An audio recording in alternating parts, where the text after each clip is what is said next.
Catherine and he were constant companions still at his seasons of respite from labour, but he had ceased to express his fondness for her in words, and recoiled with angry suspicion from her girlish caresses, as if conscious there could be no gratification in lavishing such marks of affection on him.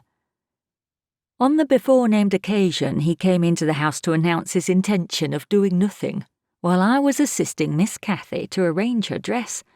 She had not reckoned on his taking it into his head to be idle, and imagining she would have the whole place to herself, she managed by some means to inform Mr. Edgar of her brother's absence, and was then preparing to receive him. "Cathy, are you busy this afternoon?" asked Heathcliff. "Are you going anywhere?"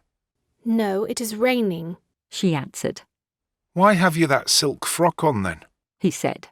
"Nobody coming here, I hope." "Not that I know of," stammered Miss. "But you should be in the field now, Heathcliff. It is an hour past dinner time. I thought you were gone." "Hindley does not often free us from his accursed presence," observed the boy. "I'll not work any more today. I'll stay with you." "Oh, but Joseph will tell," she suggested. "You'd better go." "Joseph is loading lime on the further side of Penistone Crags. It will take him till dark, and he'll never know." So saying, he lounged to the fire and sat down. Catherine reflected an instant, with knitted brows. She found it needful to smooth the way for an intrusion. "Isabella and Edgar Linton talked of calling this afternoon," she said at the conclusion of a minute's silence. "As it rains, I hardly expect them. But they may come, and if they do, you run the risk of being scolded for no good." "Order Ellen to say you're engaged, Cathy," he persisted. "Don't turn me out for those pitiful, silly friends of yours. I'm on the point sometimes of complaining that they... But I'll not." "That they what?" cried Catherine, gazing at him with a troubled countenance. "Oh, Nelly," she added petulantly, jerking her head away from my hands. "you've combed my hair quite out of curl. That's enough. Let me alone. What are you on the point of complaining about, Heathcliff?" "Nothing. Only look at the almanac on that wall." He pointed to a framed sheet hanging near the window, and continued.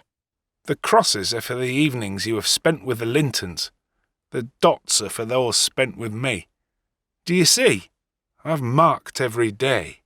"Yes, very foolish. As if I took notice," replied Catherine in a peevish tone. "And where is the sense of that?" "To show that I do take notice," said Heathcliff. "And should I always be sitting with you?" she demanded, growing more irritated. "What good do I get? What do you talk about? You might be dumb, or a baby, for anything you say to amuse me, or for anything you do either." "You never told me before that I talked too little or that you disliked my company, Cathy," exclaimed Heathcliff in much agitation. "It's no company at all, when people know nothing and say nothing," she muttered. Her companion rose up, but he hadn't time to express his feelings further, for a horse's feet were heard on the flags, and having knocked gently, young Linton entered, his face brilliant with delight at the unexpected summons he had received. Doubtless Catherine marked the difference between her friends.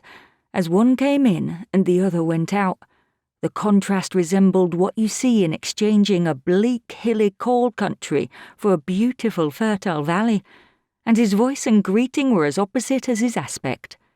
He had a sweet, low manner of speaking, and pronounced his words as you do. That's less gruff than we talk here, and softer. "I'm not come too soon, am I?" he said, casting a look at me. I had begun to wipe the plate and tidy some drawers at the far end of the dresser.